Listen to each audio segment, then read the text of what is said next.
What's happening, guys? Sam Adams here, and welcome to the second episode of Decaf that has ever existed on the face of the earth. Is that not exciting? Is that not the best way to start a podcast off? Is that not just absolutely exhilarating? Anyways, enough hyping you guys up. Let's go ahead and jump into the topic at hand.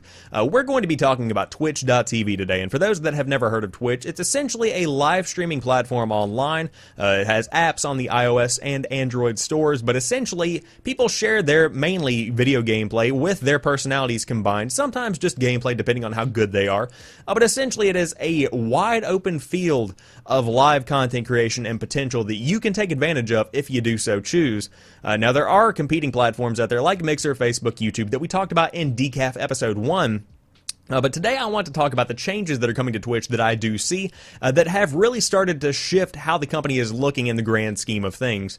Now, for those that don't know what I'm specifically talking about, towards the end of last week, which today I'm recording this on April the 3rd, which I guess that would be, let's see, today is Tuesday, so probably towards March 31st, somewhere around there, people were laid off from Twitch. Now, some might say, well, that's just what happens whenever you have a company. You know, that's just part of having a big, huge name that is owned by Amazon. You expect layoffs. However, the people that were laid off were those that had been at the company from the very beginning. And that's very disturbing on a lot of levels, but something that does make sense if you consider the trend of the content that Twitch has been pushing over the course of the past about 2 years or so. So as somebody who hosts podcasts on Twitch, as somebody who likes to hang out in IRL from time to time, I understand where Twitch is going, because it is trying to kind of still be connected, yet still separate itself from the concept that the platform is all about just playing video games. Now, of course, it began as Justin TV, with a man streaming his entire life, pretty much 24/7 on the internet for people to watch, and as time went on, you got Justine, iJustine. There were a lot of different kinds of elements that came into play that really developed the live streaming platform as a whole, and then whenever people began to stream video games on Justin TV, it began to transition, and that became the forefront of the technology, that became the forefront of the company, and so it shifted almost entirely to a focus on gaming, which of course there is still a huge focus on gaming. Do not get me wrong, I am not saying that Twitch is not a gaming live streaming platform, because it 100% is, though over the course of the past, I would say about 3 years, pretty much since the introduction of the IRL section and category over on Twitch.tv, there has been a shift towards more life content. There has been a shift towards lifestyle content as compared to just gaming content. For instance, there's an entire directory over on Twitch dedicated to cooking. There's an entire Twitch directory dedicated to art and creative streaming. There are so many little small directories that are beginning to emerge over on Twitch that it's beginning to shift away from just being a gaming platform, more so to a platform that is wide open, whether you believe it or not, to a lot of different types of content. And this is bringing a lot of new creators over to the scene that were not here before. For instance, for those that do not necessarily have many skills or interest in playing games, then they can take whatever interest they have and come over to Twitch and more than likely find an audience, because the majority of people are playing games. I mean, I'm on Twitch.tv right now, and looking at the list of people that are streaming right now, you've got at least 10 people playing Fortnite, you've got a couple playing World of Warcraft, you've got some playing Destiny 2, Rainbow Six Siege, you've got some Super Mario, but everybody is doing something gaming related. However, if you roll over here with some guitar skills, if you start playing piano, if you teach somebody how to make a quiche in your kitchen, if you are just walking around outside in the street and you have an unlimited data plan, let's assume, and you decide to show people what your day consists of, those are new forms of entertainment that have not necessarily been explored on the platform. And so that's what Twitch has really been pushing over the course of the past few months, especially with the introduction of a show called Stream On.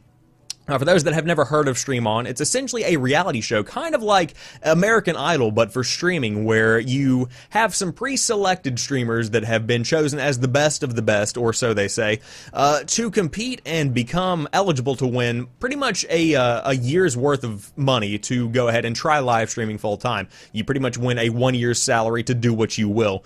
And so we've seen that kind of evolve and grow and show off what IRL streaming can potentially do do in combination with the gaming side of Twitch. It's showing the personality of the streamer and what they do in their regular life, and then combines that with the gameplay elements that Twitch has been known for over the years. And so it's been a very interesting show to watch from time to time. I'll be honest, I haven't caught every single episode, but I have been watching as time has gone on, and I think it's really unique and a good idea in general, because Twitch Studios in general is really pushing the limits of what is possible on the platform. But all of that being pushed to the side, what I'm saying here is that the content on Twitch is shifting, and that makes people uncomfortable. I was watching Cheddar yesterday, and for those that don't know what Cheddar is, it's a channel on Twitch and also live stream via Periscope. You can check it out. I think it's cheddar.com.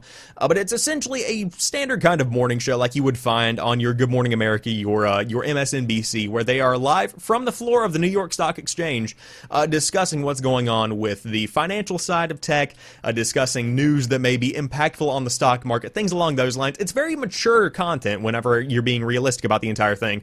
It is a very significantly more advanced level of content as compared to something you would get on the front page of Twitch traditionally. And the chat was just riddled with people absolutely hating on everything that was going on with this live stream. People were frustrated that it was even on Twitch. People were saying, why is this on the front page? People were saying, give me my games. Stop talking about the news. Ooh, politics. And then you just had a whole bunch of just absolutely, I don't want to call it cancerous, because that's becoming a term that's associated with something bad, but it is cancerous. It is eating at what Twitch is as a whole, excuse me. And so, as I looked at that and I saw that beginning to emerge in the chat, it was very frustrating to me, because the people that were hating on the content that was being projected on that Cheddar or twitch.tv/cheddar, those are the people that are going to be left behind as Twitch continues to change. If any of those guys are making content and they don't see that Twitch is shifting their focus, then they're going to be left behind. If you want to be successful on this platform, you, number one, have to be true to yourself. If you don't love doing a specific kind of content, then don't do it. Number two, you do have to push yourself. You know, if you feel inspired to do something, try something new, because you never know what's going to work. But number three, and most importantly, you have to shift with the tide. If you are going sailing, for instance, and you see a headwind, you have to go with the wind and not against it. If you want to really thrive on a platform, you have to figure out what's going on with their algorithm. You have to figure out what's going on with the content that they are pushing. You have to analyze all of these things and take them into consideration, because that is how you succeed on a platform. And so, for those that are doing IRL streams, for those that are trying to do podcast and music streams, etc., the creative side of Twitch is flourishing, and that is shaping where the future of the company does lie. Over the next 5 to 6 years, I would say that Twitch is going to shift and become 50% lifestyle and 50% gaming. It could be more of a 60-40 split, where 60% is gaming, 40% is lifestyle, but regardless, there is going to be much more content coming on Twitch. And so, a couple of points here. Number one, prepare for the change, because it is coming. Mark my words, you will be seeing a lot of changes on twitch.tv over the course of the next, like I said, 5 to 6 years. On top of that, for those that want to begin making content and you are dead set on coming to Twitch, you need to do it now. Not tomorrow, not next week, not next month, not in 6 months. You need to get started doing something now. Whether that be live streaming your daily commute to, actually no, don't drive, and whether that be live streaming you walking your dog at night, whether that be live streaming you going to the store if you want to do IRL stuff, whether that be live streaming video games as a whole, playing guitar, doing any kind of creative cooking, any kind of art, any kind of new idea, like Rudism, he creates new controllers out of household equipment and uses them in games like Overwatch. He does amazing work.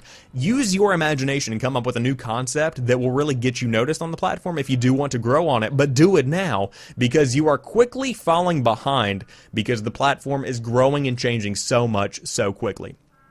So with that being said, that's pretty much the insight that I have today. If you enjoyed this, then you can give it some applause. If you're on Anchor.fm, favorite the podcast if you dig what I'm throwing down. And of course, check out Caffeinate live weekdays at 7 a.m. Eastern Time. I think it's a pretty good show. The past episode that I did this morning was quite interesting. It was really, really hot in my room. And yeah, I was, ooh, man, that was hot. But of course, you can follow me on twitter.com/prettychillguy if you want to keep up to date with all of the content that I am bringing to the table. But with that being said, I hope you guys have a fantastic day. Thank you for listening, and I will talk to you very, very soon. Peace.